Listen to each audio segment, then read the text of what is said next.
नमस्कार मित्रांनो, हा गोंदिया रेल्वे स्टेशन आहे। या रेल्वे स्टेशनवर विकासाची कामं युद्ध पातळीवर सुरू आहेत। हे अमृत भारत योजनेअंतर्गत विकासाची कामं सुरू आहेत गोंदिया रेल्वे स्टेशनवर। हे बघा, पण याच्या बाजूला बघा हे घाण पडली आहे।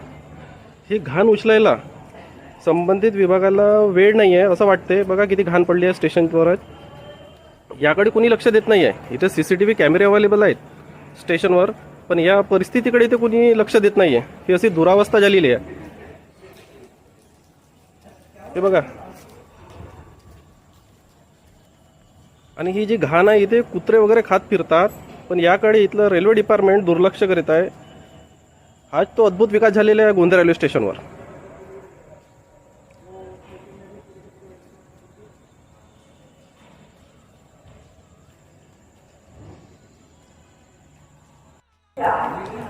आणि बघा इथे डबल विकास झालेला आहे। परिस्थिती बघा रेल्वे स्टेशनची, कुणी लक्ष द्यायला तयार नाही।